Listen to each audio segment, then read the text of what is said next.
Legacy Telugu స్టోరీస్కి స్వాగతం. చందమామ బేతాళ కథలు.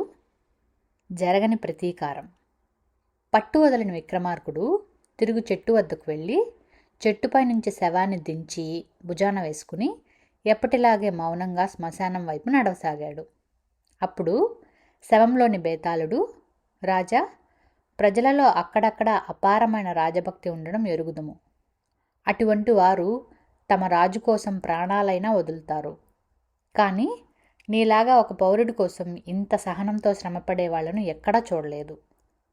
నీకు శ్రమ తెలియకుండా ఉండేందుకు నీకొక కథ చెబుతాను, విను అంటూ ఇలా చెప్పసాగాడు. పూర్వం కైలాసవతి నగరంలో మందహాసుడు అనే క్షత్రియుడు ఉండేవాడు. అతను సంపన్నుడు, గంభీర స్వభావం కలవాడు.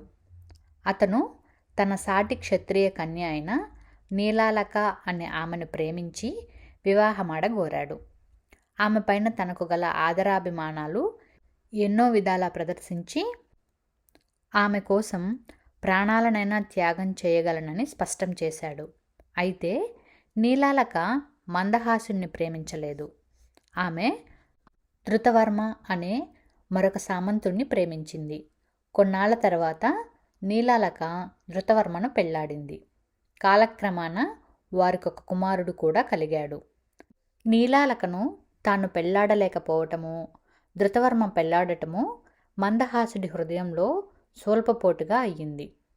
ఏనాడు ఏ అవకాశం దొరికినా ఆనాడు ధృతవర్మను నా కత్తికి బలిస్తాను అని మందహాసుడు ఘోర ప్రతిజ్ఞ చేశాడు.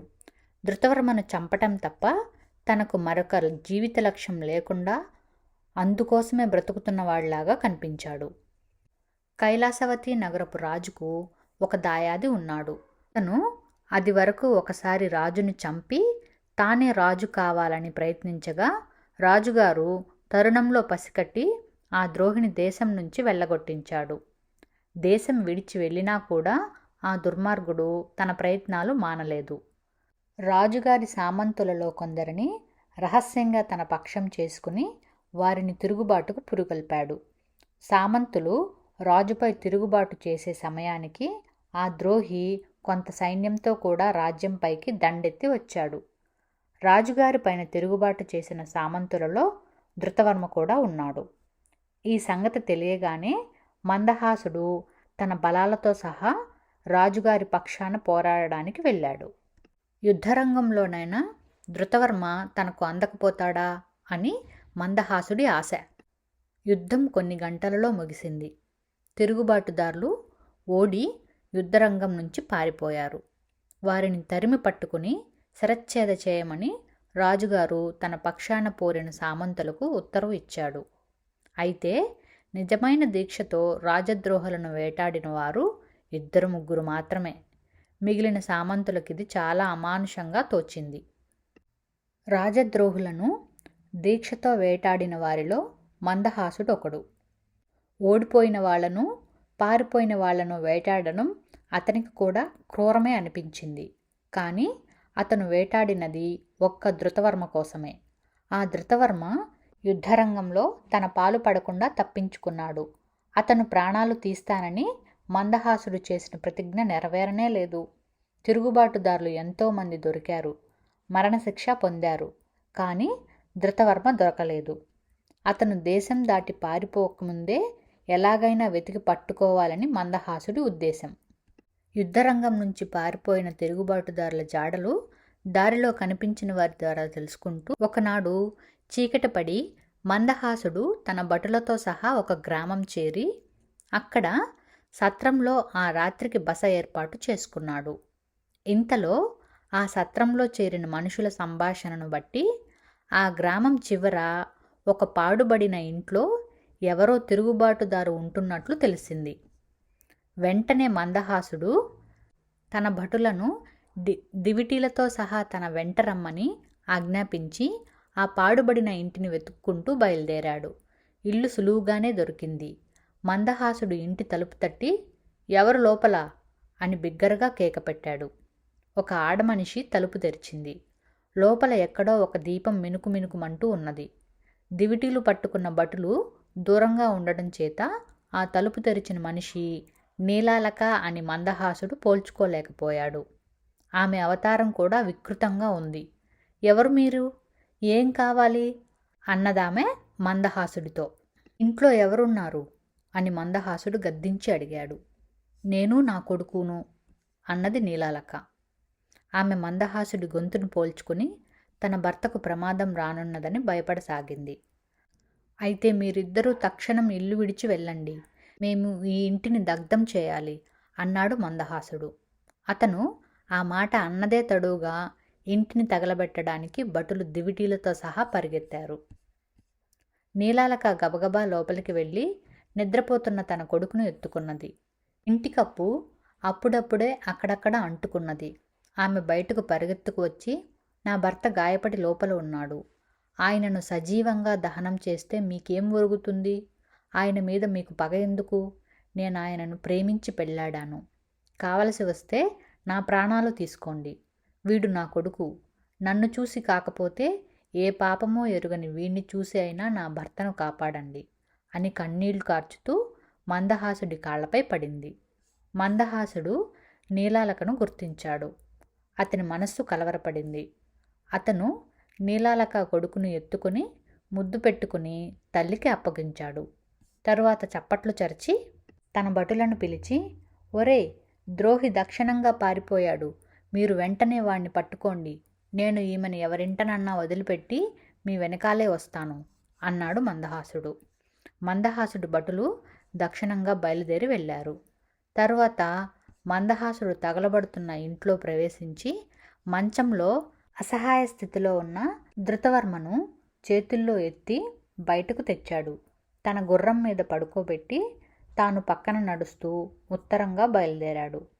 నీలాలక తన కొడుకునెత్తుకొని వెంట నడిచింది. తెల్లవారేసరికి వారు సరిహద్దు దాటారు. సరిహద్దు అవతల ఒక కాపుల ఇంట్లో ధృతవర్మ అతని భార్యను పుత్రులను కొద్ది రోజులు ఉండటానికి ఏర్పాటు చేసి మందహాసుడు తన గుర్రం మీద కైలాసవతి నగరానికి తిరిగి వచ్చాడు. అతను నేరుగా సేనాని వద్దకు వెళ్ళి, రాజద్రోహిని కాపాడిన వాడికి ఏమిటి శిక్ష అని అడిగాడు. శిరచ్ఛేదం అన్నాడు సేనాని. అయితే నాకు శిరచ్ఛేదం చేయించండి. రాజుగారి పైన తిరుగుబాటు చేసిన ధృతవర్మను నేను కాపాడి సరిహద్దు దాటించి ఇప్పుడే వస్తున్నాను అన్నాడు. సేనాని ఆశ్చర్యంతో, చేసిందేదో చేశావు, ఆ సంగతి ఒకరికి చెప్పడం ఎందుకు? నిన్ను ఎవరు అడగబోయారు అన్నాడు. మందహాసుడు తృప్తి చెందక రాజుగారి వద్దకు వెళ్ళి, మహారాజా, నేను రాజద్రోహి అయిన ధృతవర్మను కాపాడాను, నాకు తగిన శిక్ష విధించండి అన్నాడు. రాజుగారు మండిపడి తన మంత్రితో, ఈ దుర్మార్గుడి తల తీయించండి అన్నాడు. సేనాని అడ్డుపడి, మహారాజా, తొందరపడకండి, మన సామంతులలో ఎంతోమంది యుద్ధానికి రాకుండా ఏవో సాకులు చెప్పి తప్పించుకున్నారు. ఇతను తిరుగుబాటుదారులతో వీరోచితంగా పోరాడాడు. యుద్ధం ముగిశాక 20 మందికి పైగా రాజద్రోహులను పట్టుకున్నాడు. ఒక్కణ్ణి కాపాడినంత మాత్రం చేత రాజద్రోహిగా ఎంచి మరణదండన విధించడం భావ్యం కాదు. తాను చేసిన తప్పు తానే బయటపెట్టుకోవడంలో ఇతని రాజభక్తి మరింత స్పష్టమవుతున్నది కదా అన్నాడు. సేనాని చేసిన ఈ వాదన రాజుకు నచ్చింది. ఆయన మందహాసుణ్ణి దండించక విడిపించమన్నారు. బేతాళుడి కథ చెప్పి, రాజా, మందహాసుడి ప్రేమ అనన్యమైనది, అతని రాజభక్తి కూడా అపారమైనదే. ఈ రెండింటి సంఘర్షణలో ప్రేమ జయించిందని, అందుకే అతను ధృతవర్మను విడిచిపుచ్చాడని అనుకోవచ్చు. అయితే అతను ఆ పని చేసినందుకు తన ప్రాణాలు అర్పించడానికి కూడా సిద్ధపడ్డాడు గనుక అతని ప్రేమ గొప్పదో రాజభక్తి గొప్పదో నేను నిర్ణయించలేకుండా ఉన్నాను. తెలిసి కూడా నా సందేహం తీర్చలేని పక్షంలో నీ శిరస్సు పగిలిపోతుంది అన్నాడు. దానికి విక్రమార్కుడు, మందహాసుడి ప్రేమలో కానీ రాజభక్తిలో కానీ విశిష్టత ఏమీ లేదు. అతను నిజంగా నీలాలకను ప్రేమించిన వాడైతే ఆమె ప్రేమకు పాత్రుడైన వాడిని చంపడానికి ఘోర ప్రతిజ్ఞ చేయడు. అతని రాజభక్తి కూడా అంతంత మాత్రమే. యుద్ధరంగంలో ధృతవర్మను చంపే అవకాశం కోసమే అతను రాజుపక్షాన చేరాడు. ఒకవేళ ధృతవర్మ రాజుపక్షాన చేరి ఉంటే మందహాసుడు తిరుగుబాటుదారుల వైపు చేరేవాడే. మందహాసుడిలో ఉన్నది ఆత్మాభిమానం. నీలాలక తనను ప్రేమించక ధృతవర్మను ప్రేమించేసరికి అతనికి ఆత్మాభిమానం దెబ్బతిన్నది. అందుకే ధృతవర్మను చంపుతానని ప్రతిజ్ఞ చేశాడు. నీలాలక దృష్టిలో నీచుడుగా కనబడడం ఇష్టం లేక ధృతవర్మ ప్రాణాన్ని కాపాడాడు. కానీ దెబ్బతిన్న తన ఆత్మాభిమానానికి తగిన ప్రతిక్రియ జరగనందువల్ల తనకు తానే బలి కావటానికి యత్నించాడు అన్నాడు. రాజుకి ఈ విధంగా మౌనభంగం కలగగానే బేతాళుడు రథంతో సహా మాయమైపోయి మళ్ళీ చెట్టెక్కాడు. కథ సమాప్తం.